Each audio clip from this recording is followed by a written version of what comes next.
Wahsy kemudian mengambil ancang-ancang dengan posisi yang tepat sambil membidikkan lembingnya. Setelah dirasa mantap, ia lemparkan senjata tersebut ke arah Hamzah. Lembingnya melesat ke depan dan tepat mengenai perut Hamzah bagian bawah, tembus ke selangkangannya.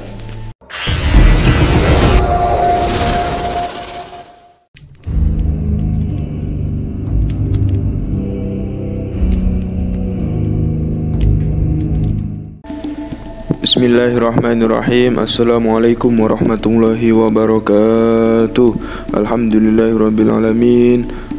Assalatu wassalamu ala nabiyyina wa habibina sayyidul anbiya wal mursalin sayyidina wa maulana Muhammadin ibni Abdullah ibni Abdul Muttalib wa ibni Hashim.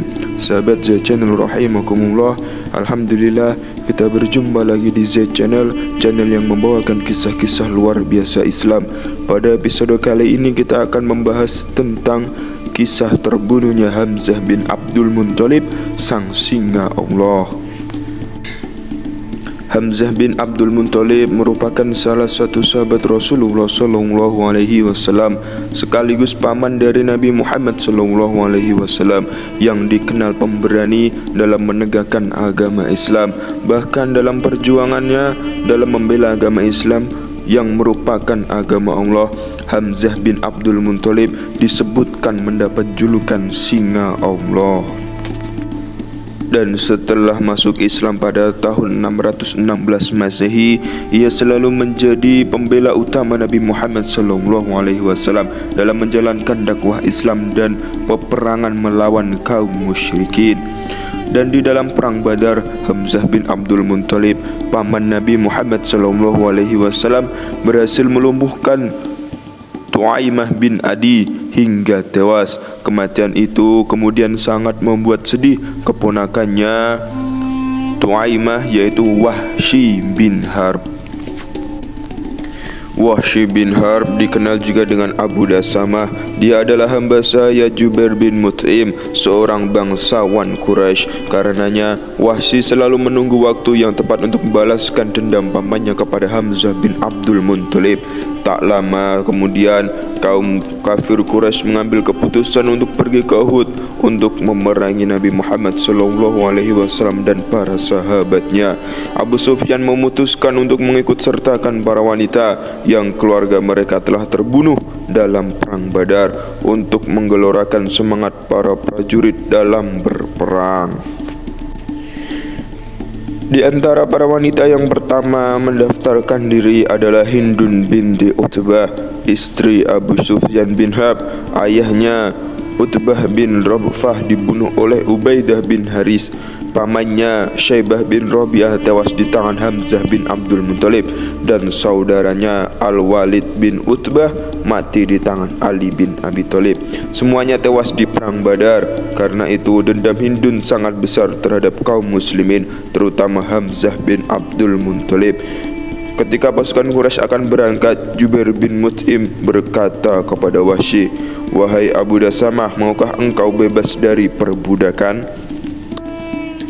"Bagaimana caranya?" tanya Wahsy.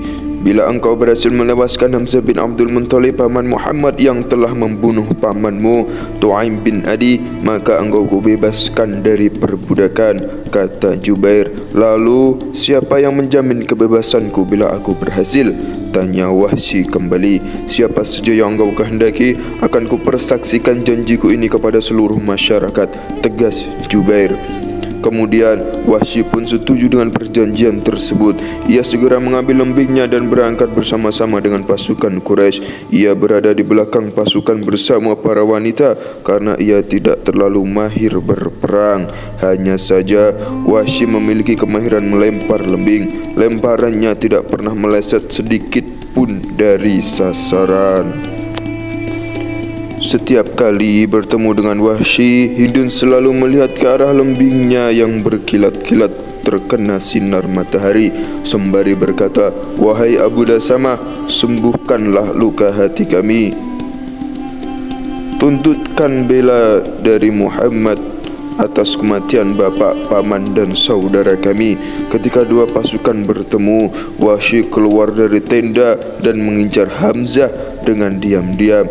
Ia memang telah mengenalnya sebelum itu. Tidak sulit bagi siapapun untuk mengetahui siapa Hamzah bin Abdul Muttalib, karena dia selalu memakai bulu burung unta di kepalanya sebagai tanda kepahlawanan seperti lazimnya orang Arab waktu itu.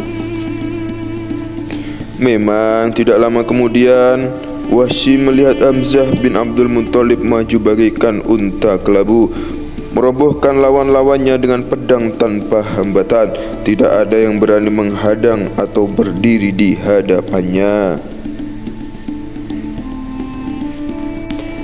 Sementara itu, Wahsy berdiri di balik sebuah batu besar menunggu Hamzah mendekat ke arahnya.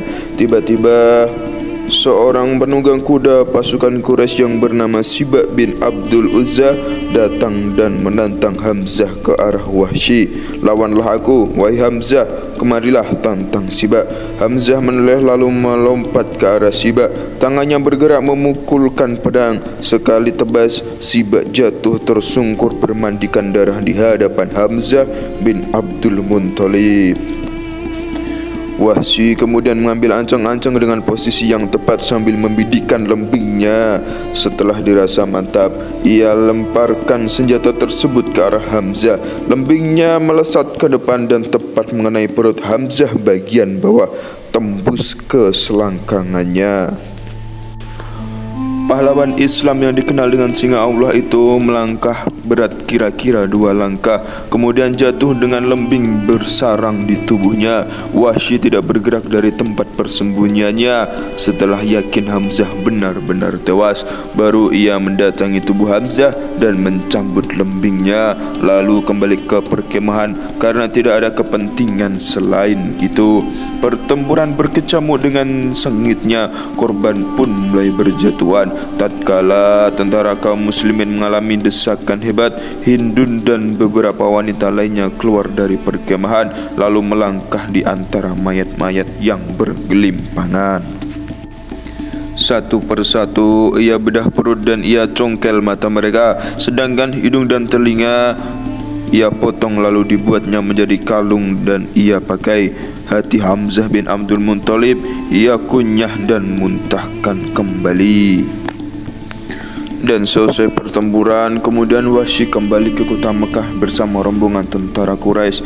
Sampai di Mekah, ia pun dibebaskan oleh Jubair sesuai dengan janjinya. Sejak itu, Wahsy bebas dari perbudakan dan merdeka.